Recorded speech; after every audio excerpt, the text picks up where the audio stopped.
Hello students, very good morning.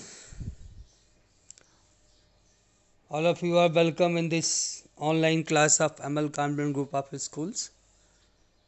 From today we are going to start our next chapter in prose, that is the Lost Spring, Stories of Stolen Childhood by Anis Jung. So students, before we talk about the chapter, let us have a view over the writer first. Anis Jung is a very highly famous Indian writer in English. She was born at Rourkela in India in 1964, and she is an Indian woman author, journalist, and columnist. She belongs to an aristocratic family of poets. She spent her childhood and adolescence in Hyderabad and received her education in Hyderabad, and after and for higher studies he went to abroad, USA. Her most noted work, that is Unveiling India, that was published in 1987, was a detailed chronicle of the lives of women in India. As I told you that she was born in an aristocratic family in Hyderabad. Her father was a renowned scholar and poet, and her mother and brother both are also noted Urdu poets. After schooling and college at Osmania University in Hyderabad, she went to the United States of America for higher studies at University of Michigan and Ann Arbor, where she did her master's in sociology and American studies.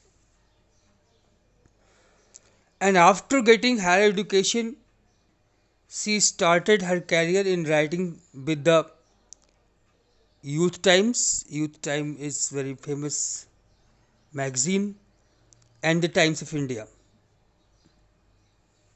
where she worked as a journalist and editor.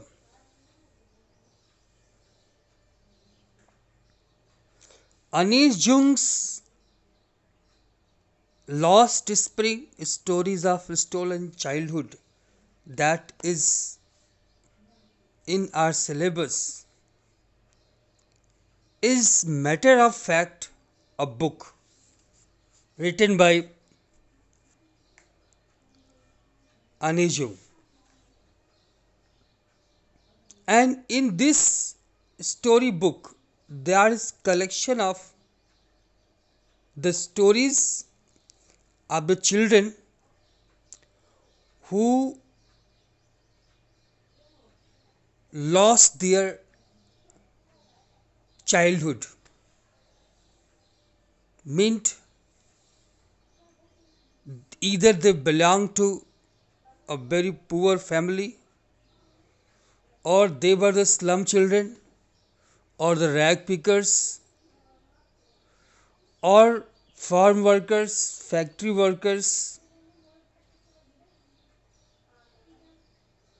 These are the stories of the children who could not get what ever a normal child gets. And we all know it very well that childhood is considered to be the spring of one's life. That's why the book has been titled as Lost Spring. Since it in this book stories of such children has been collected who have lost their childhood, and childhood is the symbol of a spring in one's life. That is why it is named as Lost Spring. And in the subtitle of the book is Stories of Stolen Childhood. ऐसे बच्चों की कहानियाँ जिनका बचपन छीन लिया गया. In our syllabus, only 2 stories of that book has been adopted. In our syllabus, there are 2 stories. Yes. One is Sometimes I Find a Rupee in the Garbage, and another is I Want to Drive a Car. But in the book that I'm talking about, written by Anish Jung, Lost Spring, Stories of Stolen Childhood, which was published in 2005. There are many stories, and this book focuses on children from deprived backgrounds and includes the story of a child who was kidnapped and forced to work in the carpet industry in Mirzapur. Since this story uh, belongs to our region, our area, Mirzapur हमारे just बगल में एक ज़िला है, इलाहाबाद से सटा हुआ. मिर्ज़ापुर और मिर्ज़ापुर से सटा हुआ है संत रविदास नगर, भदोही, जहाँ की कारपेट इंडस्ट्री बहुत ही फेमस है. वहाँ से भी एक बच्चे की कहानी को इस बुक में शामिल किया गया है. उस बच्चे को पहले किडनैप किया जाता है और फिर उसको कारपेट इंडस्ट्री में उससे काम कराया जाता है. There were other stories also, and in those stories the children are maltreated by alcoholic fathers. कुछ एक कहानियाँ ऐसी हैं इसमें दिखाया गया कि फादर अल्कोहलिक है, या फिर कुछ कहानियाँ ऐसी हैं जिनकी अर्ली एज में शादी हो गई. There are some other stories of children who were sexually abused in the society. कुछ लोग और उनमें से कुछ की स्थिति को इम्प्रूव कर लिया जाता है. Though some have been rehabilitated by the NGOs.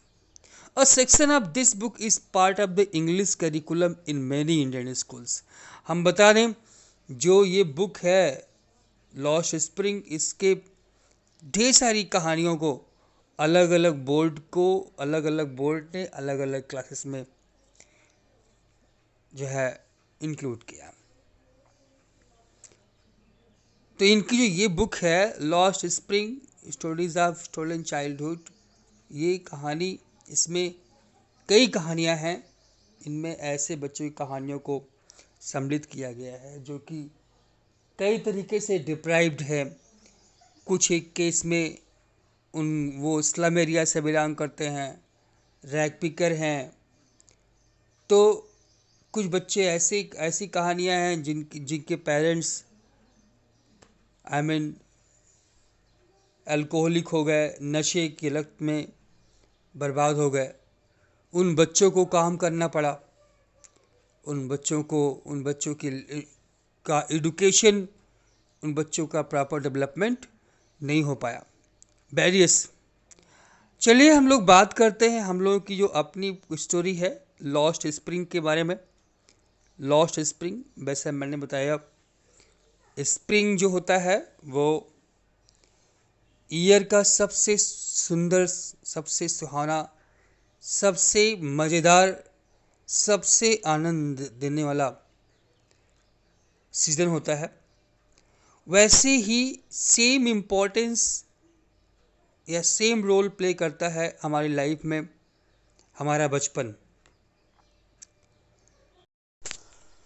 और ये जो कहानी है ऐसे बच्चों की कहानी है जिनकी लाइफ से उनके बचपन के जो भी खुशियाँ होती हैं, बचपन के जो भी मज़े होते हैं आप कह सकते हो, उनकी लाइफ से उन मज़े के जो आनंद के जो पल होते हैं उनको हटा दिया गया। बचपन मस्त क्यों होता है, बचपन अच्छा क्यों होता है? क्योंकि इसमें रिस्पॉन्सिबिलिटी नहीं होती, इसमें मस्ती होती है, खेल कूद होता है, पढ़ाई लिखाई होती है, बच्चे रिस्पॉन्सिबिलिटीज से परे होते हैं। लेकिन जब उस एज में जबकि उनको पढ़ना चाहिए, उनको खेलना चाहिए, उनको सपने देखना चाहिए, उस एज में उन्हें काम करना पड़े, उन्हें परिवार की रिस्पॉन्सिबिलिटीज़ को ढोना पड़े, परिवार की रिस्पॉन्सिबिलिटीज़ का वहन करना पड़े, तो फिर वो बचपन बचपन कहाँ रह गया। और चूंकि इन बच्चों के साथ ऐसा हुआ, इसीलिए इन्हें कहा गया कि इनकी लाइफ का जो स्प्रिंग है वो खो गया, इनकी लाइफ का स्प्रिंग मिला ही नहीं इनको। That is why the stories had been titled as the Lost Spring. इनका चाइल्डहुड इनसे छीन लिया गया। ये बच्चे अपने बचपन में ही बड़े हो गए। जो लेसन है मैंने बताया है पहले भी, this lesson is an extract from the author's book titled Lost Spring Stories of Stolen Childhood. In this lesson, the author Anis Jung, who has been the editor of Youth Times and columnist for major newspapers in India and abroad, analyzes the grinding poverty prevailing in India. She describes the factual events and situations of misery concerning the poor children. तो अगर हम बात ऐसे बच्चों की करेंगे कि वो उनके जीवन का बचपन छिन गया, तो बचपन क्यों छिन गया? क्योंकि वो ऐसे परिवार से बिलोंग करते थे जहाँ पर गरीबी थी, गरीब परिवार से बिलोंग करते थे और घर के पूरे परिवार के भरण पोषण के लिए इनको काम करना पड़ा, इसीलिए तो इनका बचपन छीना। तो गरीबी इंडिया की भी, और स्पेशली इंडिया की बात करते हैं, इंडिया की जो ग्राइंडिंग पॉवर्टी है वो आपको इन चैप्टर्स में दिखाई पड़ेगी। इस जो आपके सिलेबस में है उसके उस चैप्टर में दिखाई पड़ेगी। और कोई वो जो गरीबी है वो किसी एक सेक्शन की नहीं है, दो स्टोरीज हैं, दोनों स्टोरीज में आप देखिएगा। और इन कहानियों में आप पाएंगे कि जो अनीस जुंग है वो एक्सप्रेस करती है अपना deep concern over the exploitation of children. बच्चों का किस प्रकार से एक्सप्लॉयटेशन होता है। एक्सप्लॉयटेशन तो बेसिक फंडा हो जाएगा भाई। छोटे बच्चों से काम लिया जाता है, छोटे बच्चे काम तो करते हैं, एक तरफ वो काम करते हैं, उनका बचपन छिनता है, दूसरी तरफ जो काम करने वाले लोग हैं इनसे ओवरवर्क कराते हैं और उस ओवरवर्क का पैसा भी इनको नहीं मिलता है, या मिलता भी है तो ना के बराबर मिलता है। They gets exploited. The author also analyzes the traditions which condemn the children to a life of exploitation. कुछ एक केसेस में आपको ट्रेडिशंस भी दिखाई पड़ेंगे। ऑथर डिस्क्राइब करती है, she describes the miserable conditions in which the poor children live. She depicts her acquaintance with the barefoot ragpickers realistically and poetically. They roam about the streets in the morning and disappear at noon. Then she describes the pitiable and miserable condition of the children who are engaged in making bangles. जैसा हमने बताया कि आपके syllabus में दो कहानी है, Lost Spring Stories of Stolen Childhood नामक बुक से। एक है समटाइम्स आई फाइंड अ रूपी इन द गार्बेज और दूसरी है I want to drive a car. हम लोग बारी बारी से पढ़ेंगे। पहले हम लोग देखते हैं समटाइम्स आई फाइंड अ रूपी इन द गार्बेज। थोड़ी सी बात कर लेते हैं इस चैप्टर के बारे में, इस स्टोरी के बारे में। को पता है ये स्टोरी है स्लम एरिया में रहने वाले बच्चों की, स्लम चिल्ड्रन के। स्लम एरिया में जो बच्चे रहते हैं उनके पास उनके भरण पोषण के लिए और कुछ रास्ता नहीं है। वो रैग पिकिंग करते हैं, कूड़े या कचरे के ढेर से कुछ वैल्यूएबल्स ढूंढते हैं और उनको निकालते हैं, उनको बेचते हैं और इनसे उनके परिवार का भरण पोषण होता है। और जो दूसरी कहानी है वो फिरोज़ाबाद, आप सभी जानते हैं फिरोज़ाबाद यूपी का एक बहुत ही फेमस डिस्ट्रिक्ट है और सिटी भी है, जो कि अपनी बैंगल मेकिंग इंडस्ट्री के लिए फेमस है। वहाँ से एक बच्चा है, वहाँ की एक स्टोरी ली गई है एक बच्चे पर बेस करके, जिसका नाम था मुकेश। तो दूसरी स्टोरी में जो अभी हम लोग नहीं पढ़ रहे हैं, इसके बाद पढ़ेंगे, वो मुकेश के बारे में है। जबकि पहली जो स्टोरी है वो साहब को लेकर के बनाई गई है। साहब हुआ साहब was a slum child. Yes, slum area का रहने वाला एक बच्चा है जिसका नाम था साहब। नहीं, केवल साहब नहीं, उसका पूरा नाम था साहिब आलम। साहिब आलम। हम लोग इसके नाम को लेकर के और जो बातें हैं चैप्टर के साथ आगे करेंगे। Let us start to read the story. It is better to go to the parts in the story itself. Why do you do this? I asked Sahib, whom I encounter every morning scrounging for gold in the garbage dumps of my neighborhood.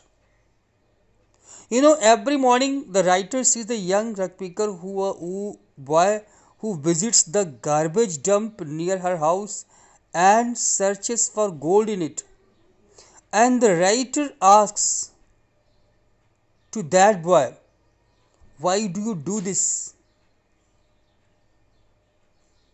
बड़ा ही ridiculous question था वैसे author का। फिलहाल writer अपने घर के आसपास कुछ एक बच्चों को देखती है, स्पेशली उसमें से एक बच्चे को ज़्यादातर जो उसके दिमाग निगाह में रहता है, उस बच्चे को अक्सर देखती है कि वो उसके आसपास के एरिया में जो गार्बेज का जो प्लेस है जहाँ पर लोग गार्बेज डालते हैं, वहाँ पर वो कूड़ा बीनता है। कूड़े से या कचरे के ढेर से कुछ वैल्यूएबल चीज़ों को ढूंढने का प्रयास करता है। ऑथर उससे पूछती है कि तुम ये क्यों करते हो? Why do you do this? And do you know one thing more? ये लोग क्या करते हैं? ये लोग कूड़े के ढेर से कुछ वैल्यूएबल चीजें ढूंढते हैं और उनको क्या कहा गया? Scrounging for gold. Yes, they scrounge for gold. They search for gold in it. The writer says that he searches for gold. Ironically, because although the garbage dump is full of useless, thrown away things, still he suffers it so minutely as if he will get something as precious as gold from it. Gold क्यों कहा? उस garbage से gold की बात इसलिए कही गई क्योंकि यहाँ पे जो गोल्ड है, because here the gold is symbol of something valuable और something that may fulfil their daily needs, something that may be useful to subside their life, जो क्योंकि वो उनकी लाइफ सब्सिस्टेंस के लिए जरूरी है। Saheb left his home long ago. Yes, Saheb, here we come to know that the child's name was Sahib. He left his home long ago and he belongs to Dhaka. Set amidst the green fields of Dhaka. His home is not even a distant memory. वो ढाका से belong करता है और ढाका में उसका जो समय था वो अभी उसकी मेमोरी से बहुत दूर नहीं हुआ है, उसको भी याद है ढाका की एक एक चीज। There were many storms that swept away their fields and homes. There were many storms which destroyed their homes and fields. This was informed to him, I mean to Sahib, by his mother. ये जानकारी उसकी माँ ने उसको दिया था कि वहाँ पे ढाका में कई एक तूफान आए और उस तूफानों ने क्या किया, उनके खेत को, उनके घर को, सबको बर्बाद कर दिया। That is why they left. और चूंकि ढाका जो उनका अपना प्लेस था, वहाँ पे वहाँ का सब कुछ बर्बाद हो गया था, उनके खेत, उनके घर, सब कुछ बर्बाद हो गया था। तो उन लोगों ने क्या किया, अपनी नीड को पूरा करने के लिए, 4 पैसे कमाने के लिए, looking for gold in the big city, बड़े शहर में सोना पाने के लिए ये लोग अपने घर से निकल लिए और इस स्थान पे आके बस गए जहां वो अभी रहते हैं।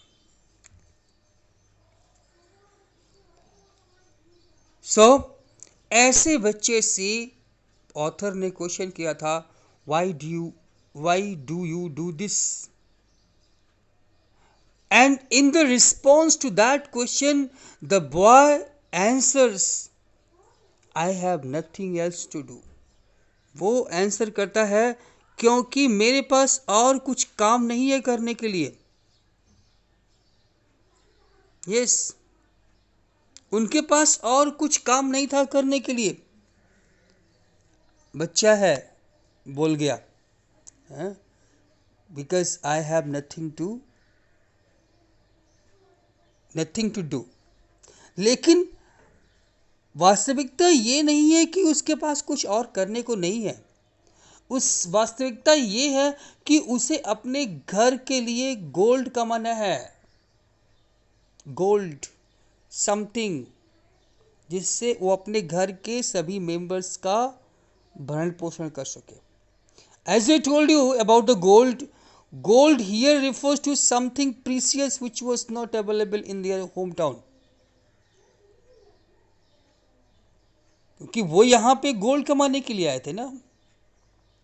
गोल्ड क्या था? गोल्ड वो कुछ भी, चाहे जो उनके गांव में अवेलेबल नहीं था, उनके होम टाउन में अवेलेबल नहीं था। लाइक क्या नहीं था वहाँ पे?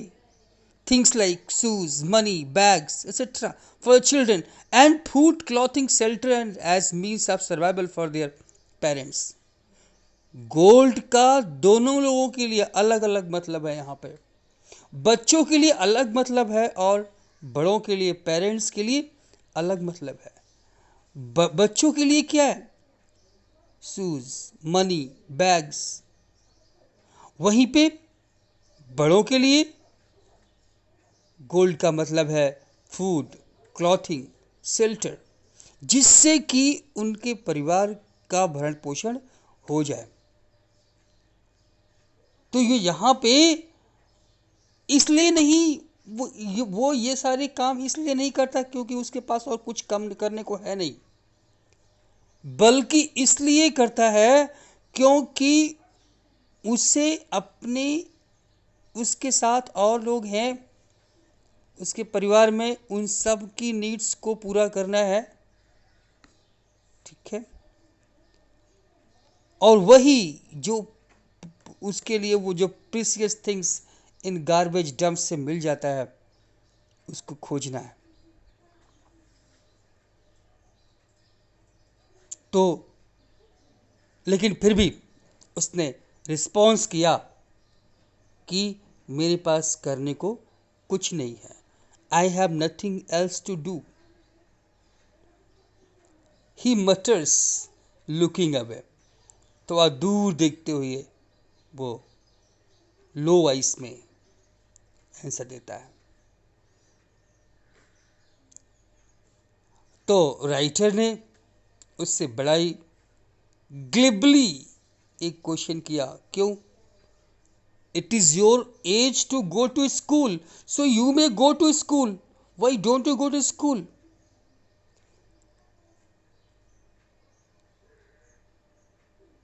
लेकिन एक बार तो बोल दिया, the writer suggest that he should go to school, but as soon as he she spoke it, she realize her mistake. तुरंत उसको अपनी बात जो बोला था उस पे अपने मिस्टेक उसकी समझ में आई। Realising immediately how hollow the advice must sound, कि उसने कितनी हॉलो एडवाइस दिया है, कितनी यूजलेस मीनिंगलेस एडवाइस दिया है इस पुअर बॉय के लिए। Education for these children does not mean anything, क्योंकि एजुकेशन की नीड तब होती है जब हमारा पेट भर रहा हो, हमारी बेसिक नीड्स पूरी हो रही हो। इन बच्चों की बेसिक नीड्स नहीं पूरी होती, and you are talking about education, it was really meaningless. So, and in the response of this, the child says, जब राइटर ने कहा कि स्कूल जाओ, तो बच्चे ने बड़े ही सिंपल वे में जवाब दिया, there is no school in my neighbourhood. हमारे पड़ोस में कोई स्कूल नहीं है, जब स्कूल बन जाएगा तब मैं स्कूल जाऊंगा। when they will when they build one, I will go। हमारे आसपास में कोई स्कूल नहीं है इसलिए हम नहीं जाते हैं, जब स्कूल बन जाएगा तब मैं स्कूल जाऊंगा। और पोइट हाफ जोकिंगली, बस यूं ही ऑथर ने उससे पूछा, if I start school will you come? I ask half jokingly, आधा मजाक में उसने कहा कि अगर मैं if I open a school will you come and join my school? Saheb says yes, why not? Yes, sure, smilingly, broad smiling के साथ उसने कहा हाँ। He also assures her that he will go to school when one is built near the house, and also when she will have opened the school. अब आप समझिए, you just try to understand कितनी बड़ी गलती, कितना बड़ा अपराध यहाँ पे ऑथर ने कमिट किया। आपको पता है ये बच्चे ऐसा नहीं कि स्कूल जाना नहीं चाहते या इनको स्कूल जाने की इच्छा नहीं होती, ये पढ़ना नहीं चाहते। It is not truth, it is not the fact. Matter of fact is that these children wants to study, these children wants to go to school, but they don't get opportunity, they don't get chance, they don't get facility to go to school। When the writer says, asks साहेब कि अगर मैं अपना school खोलूं तो तुम आओगे, उसने हाँ बोला। आपको पता है राइटर के एक छोटे से मजाक ने साहेब के अंदर, साहेब के दिल में कितनी होप्स, कितनी एक्सपेक्टेशंस पैदा कर दी। वो तो अब शायद वेट करने लगा कि जल्दी ही स्कूल खुलेगा and he will join the school. That is why वो हर दिन शायद ऑथर को खोजता रहा होगा कि मिले, पूछे कि क्या हुआ, स्कूल खुला, स्कूल खुला। जबकि सच्चाई तो ये है, but on the other hand the truth was this that the opening, there was no idea in the mind of author to open a school. She has asked it just half jokingly. He was looking for the writer here and there.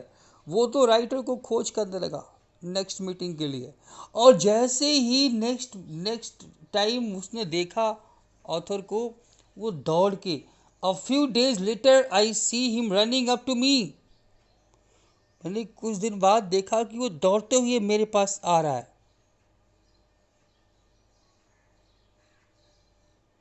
And after coming to, he runs up to her to ask whether her school is ready. ये पूछने के दौड़ के आया कि क्या school ready है। There was no answer with the writer.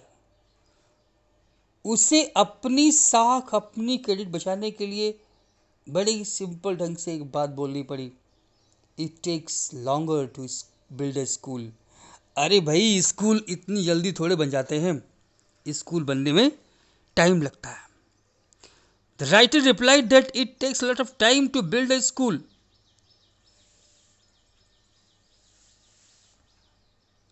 I say embarrassed at having made a promise that was not meant. Yes. She felt ashamed at making a false promise. She had said this as a joke and had never intended to open a school. There was no idea in her mind to open the school. It was a false promise that has given a hope or an expectation in the mind of साहब।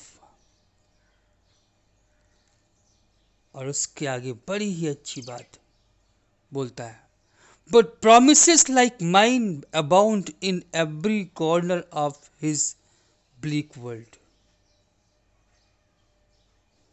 ऐसे ही ढेर सारे ideas इनके इस bleak world में, obscure world में यहाँ वहाँ हैं। लोग ऐसे ही फॉल्स प्रॉमिसेस करते हैं, इनको होप देते हैं, इनको एक्सपेक्टेशंस देते हैं, and after some time that hope, that dream gets shattered. That is why author is saying she had said this as a joke and had never intended to open a school. So she felt ashamed of herself. Saheb was not hurt. अच्छा, साहेब hurt नहीं हुआ उससे। क्यों? Because he was used to such false promises as they existed in large numbers in his empty world. कोई फर्क नहीं पड़ा साहेब के ऊपर, क्योंकि उसको पता है, उसने तो ऐसे एक नहीं, पता नहीं कितनी प्रॉमिसेस को फेस किया है, देखा है अपनी लाइफ में कि लोग ऐसे ही फॉल्स प्रॉमिस करते हैं या फिर भूल जाते हैं। He was surrounded by such false promises made by everyone around him. His world was empty as no promise made to Sahib was ever fulfilled. अब तक, आज तक कोई भी प्रॉमिस ऐसी हुई ही नहीं जो कि पूरी हुई हो साहब की लाइफ में। After months of knowing him I asked him his name. महीनों तक मैं उससे ऐसे ही मिलती रही, बातचीत करती रही, लेकिन कभी सीरियसली उसके प्रति कुछ नहीं। फिर एक दिन मैंने पूछा, after months of knowing him, I ask him his name. मैंने उससे उसका नाम पूछा, what is your name? And do you know what he told? Theater had known Sahib for a month. When she asked him his name, he replied as if he was making an announcement. उसने अपने नाम को बताया, और नाम को ऐसे बताया मानो वो अपने नाम का अनाउंसमेंट कर रहा है। उसका क्या नाम था? साहिब ए आलम।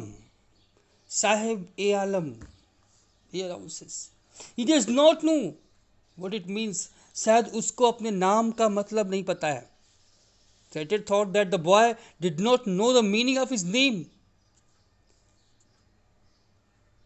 If he knew its meaning, अगर वो अपने नाम की मीनिंग जान जाएगा तो शायद उसको विश्वास नहीं होगा। He will not be able to believe कि रियल में उसके नाम का ये मतलब होता है। Theater thought that the boy did not know the meaning of his name. And if he came to know that his name meant, और जब वो जान जाएगा उसके नाम का क्या मतलब है, Sahib e Alam. Sahib e Alam meant lord of the universe. He would not be able to believe it. उसको अपने नाम की मीनिंग पे विश्वास नहीं होगा। He will not believe that this is the meaning of his name. Unaware of what his name represents, वो इस चीज से अनअवेयर था कि उसके नाम का क्या मतलब होता है। He was unaware कि उसका नाम क्या रिप्रेजेंट करता है, कि वो इस दुनिया का, इस यूनिवर्स का, दुनिया नहीं, यूनिवर्स ब्रह्मांड का लॉर्ड है। वो क्या करता है? He roams the streets with his friends. अपने दोस्तों के साथ वो घूमता रहता है गलियों में। ही remains roaming in the streets. His friends, who were his friends? His friends are an army of barefoot boys. उसके फ्रेंड्स सर्किल में कौन है? The group of the boys who walk without any shoe or without any chappal. barefoot बच्चों की army है ये, जो कि मॉर्निंग में बर्ड्स की तरह निकलते हैं और दोपहर में गायब हो जाते हैं। Who appear like the morning birds and disappear at noon। जो कि मॉर्निंग में मॉर्निंग बर्ड्स की तरह निकलते हैं और फिर दोपहर में वो सब के सब गायब हो जाते हैं। Over the months I have come to recognize each of them, और the writer could recognize all of them as she had been seeing them for the past few months। और कुछ एक महीनों में वो हर एक को पहचानने लगी। जो ऑथर थी एक एक को पहचानने लगी। उसने पूछा, वही ऑरेंट यू वियरिंग चप्पल्स? आखिर तुम चप्पल क्यों नहीं पहन रखे हो? वही aren't you wearing chappals? I ask one. My mother did not bring them down from the shelf, he answered simply। और बड़े ही मासूमियत के साथ, when the writer asked one of them why he was not wearing any footwear, the boy simply replied that his mother did not get them down from the shelf। Kartik बताता है कि उसकी माँ जो है उसके चप्पल्स को सेल्फ में रखती है, उन्हें कभी बाहर नहीं निकालती। As they were beyond his reach, he did not wear them। क्योंकि वो ऊपर रहते हैं और ऊपर हैं तो वो उनको नीचे नहीं निकाल पाएगा, इसलिए वो चप्पल्स नहीं पहनता है। So friends, in today's class we are doing up to here. we shall proceed the chapter